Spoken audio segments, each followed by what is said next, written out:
त्या निनिवे शहरातील लोकांसाठी आपण बनू शकतो का? त्या निनिवेतील लोकांसाठी आपण पश्चाताप करू शकतो का? त्या निनिवेतील लोकांसारखे आपण पश्चाताप करून प्रभूला आत्मसात करू शकतो का? आणि आपले सर्व पाप देवाकडे कबूल करू शकतो का? आणि विशेषतः म्हणजे त्या योनासारखं आपण बनू शकतो का? इतरांना आपली सेवा आपण सांगू शकतो का? हे पाप आहे, देवाकडे वळा, आरोळी करू शकतो का? हे आपल्याला पाहणं आपल्या जीवनात गरजेचं आहे. आणि म्हणून प्रियांनो, आणि तर मनुष्याने व पशुविने गोंताट नेसावे, देवाच्या मोठ्याने धावा करावा आणि प्रत्येकाने आपल्या कुमार्गापासून, आपल्या हाताच्या जुलमापासून मागे फिरावे. राजाने जाहीरनाम्यामध्ये काय सांगितलं की मनुष्य पशुने गोंताट नेसावे, देवाच्या मोठ्या धावा करावा, देवाची आराधना करावी, देवाकडे प्रार्थना करावी, देवाचा संदेश त्यांनी द्यावा, देवाकडे मोठ्याने आरोळी त्यांनी काय केलं पाहिजे, देवाकडे धावा केलं त्यांनी गेलं पाहिजे.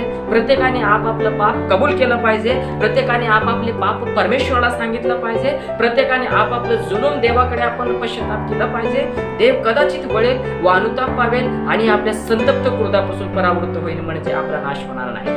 प्रियांनो, असते खरंच आपल्या प्रत्येकांना गरज आहे की देव कदाचित जर आपले पाप, आपलं संपूर्ण समस्या अडचणी जर आपण एखाद्या पापात पडलो, त्या पाप जर आपण देवाला सांगितलं, कदाचित देव आपली प्रार्थना ऐकतो आणि त्या पापापासून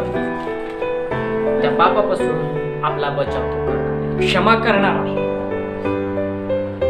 कारण आमचा परमेश्वर क्षमाशील देव आहे, आमचा देव सत्यहीन देव आहे, आमचा देव जिवंत असा परमेश्वर आहे.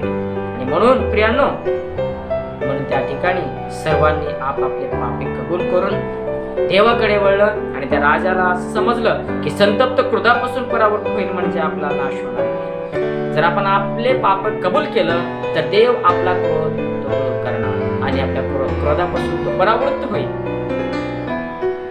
आणि म्हणजे आपला नाश होणार नाही. प्रियांनो, तेच आज आपल्याला गरज आहे. आपापले पापे आपण कबूल केलं पाहिजे. एखादी चूक आपण केली, परमेश्वराला सांग, देव त्याची क्षमा करतो. जर एखादा मोठा गुन्हा घडलेला आहे, तिथून देखील परमेश्वर आपल्याला त्या पापापासून मुक्त करणार. आणि म्हणून देवाने हे सर्व त्यांचे वर्तन पाहिले आणि अर्थात ते आपल्या कुमार्गापासून वळे आहेत हे पाहिले, तेव्हा त्यांच्यावर अरिष्ट आणेन असे जे तो मनाला होता त्याविषयी तो अनुताप पावला आणि त्याने त्याच्यावरती आणले नाही.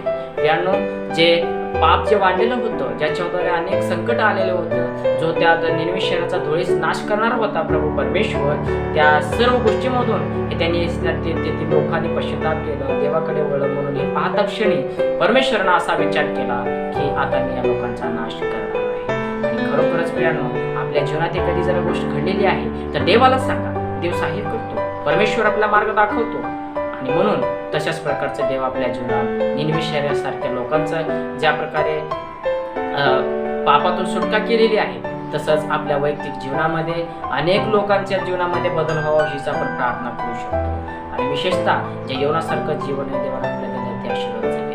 प्रभू करू वाचले वचन आशीर्वाद आपल्यासोबत आणि आपल्या कुटुंबासोबत सदा सर्व काळ